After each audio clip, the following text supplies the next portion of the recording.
everyone. I am back with another video, and I hope you enjoy this because I think it's a little different. I don't think anyone's done a video like this.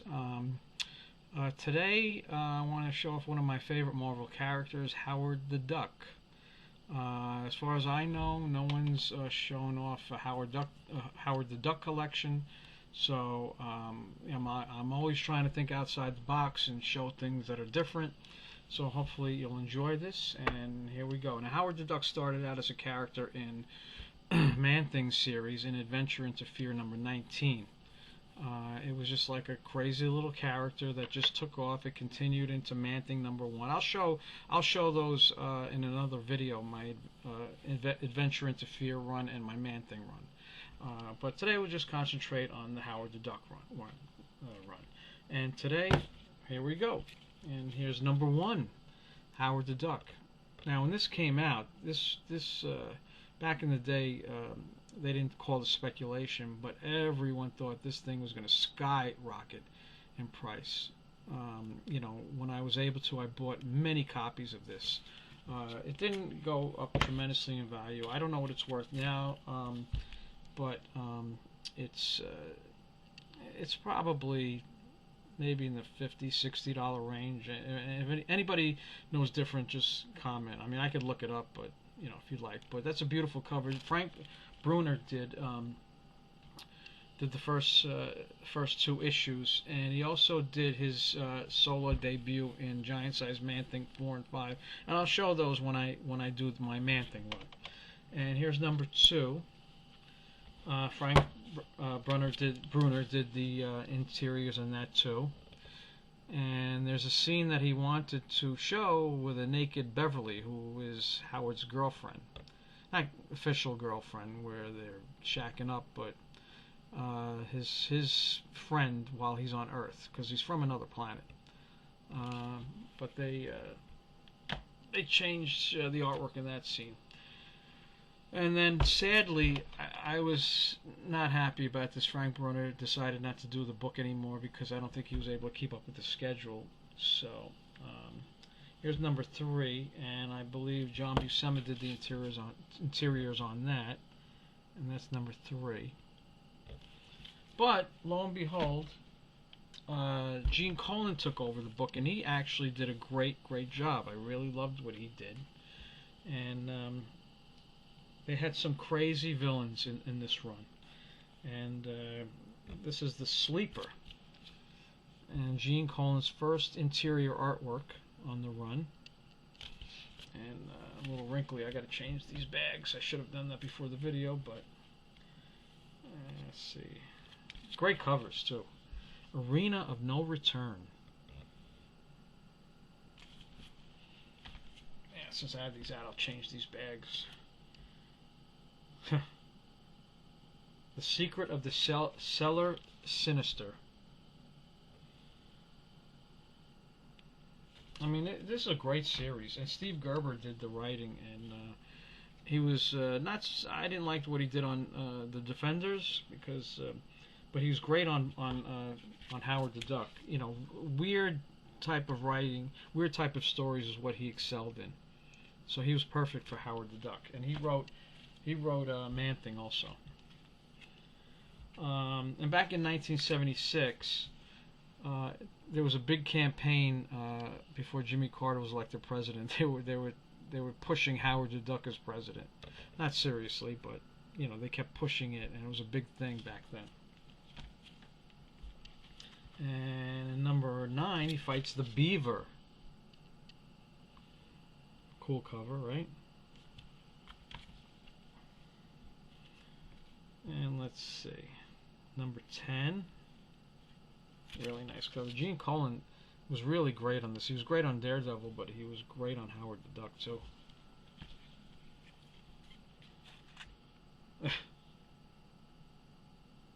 Bust to Oblivion.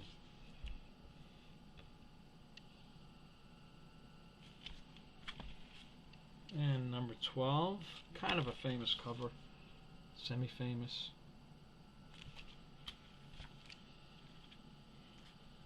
And let's see.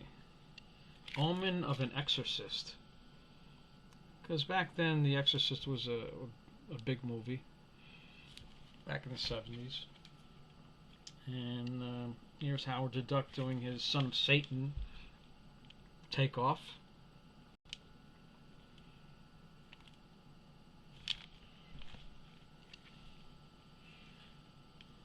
Here we go, the Island of Dr. Bong. So here's some crazy villains that he fought. And number 16, another great cover. I love the covers on this run. You would never think a character like this would have its own comic series, but he did. Dr. Bong Returns. I think that was his. That was to him what the Green Goblin was to Spider-Man. Dr. Bong.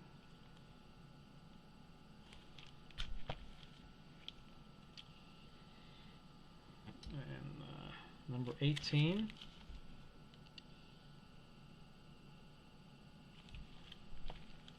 And number 19, I'm sure many of you know what cover swipe they did from Spider-Man number 50. The Duck No More. And here we go with another famous villain of Howard's is Sud. And number 20, right? Sinister Sufi. Number 21. Number 22, Man-Thing appears.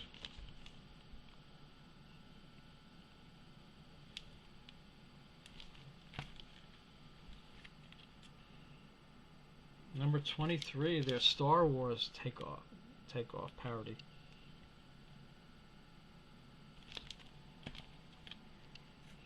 I don't know why I like this cover, but I do.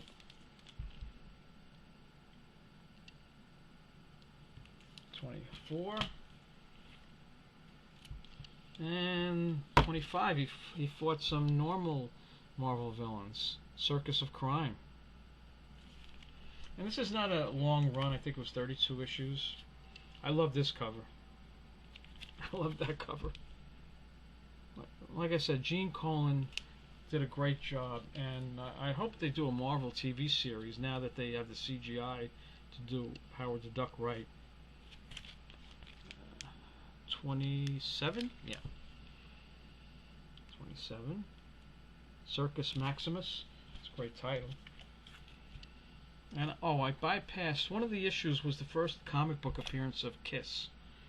Yeah, I apologize. I passed that without noting that. But I forget what issue it is. But I think it was 18 or so. I'm not sure. An okay cover. That was 28. And here's 29. An okay cover.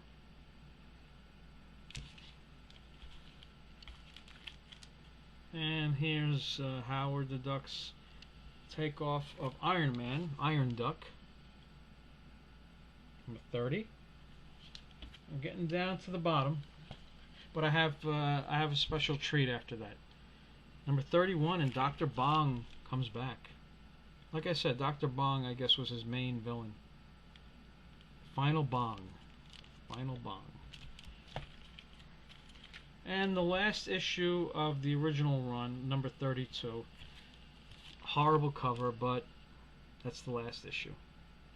Now, no run is complete without showing the annuals. And here's, he only had one annual, and it's annual number 1. And they also did a Marvel Treasury Edition, where he teams up with the Defenders. Now, most of the time, the Marvel Treasury editions were reprints, but this was an original story. That's not all. They came out with his own magazine, Marvel Magazine, which I was very happy about. And Gene Colan did most of the interiors on this also. So that was a short run, so I'll show you those too.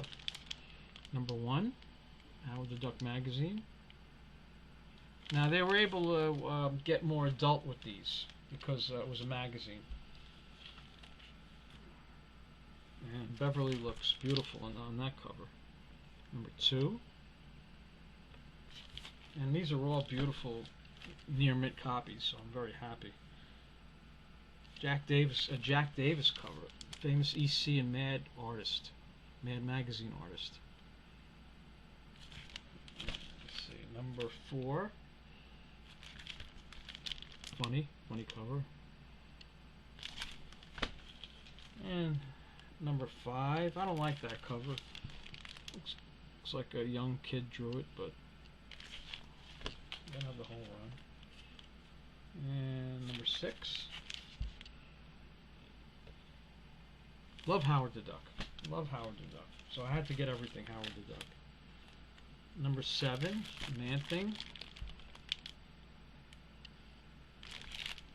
And again, I'll be showing the Man-Thing one eventually. Number 8.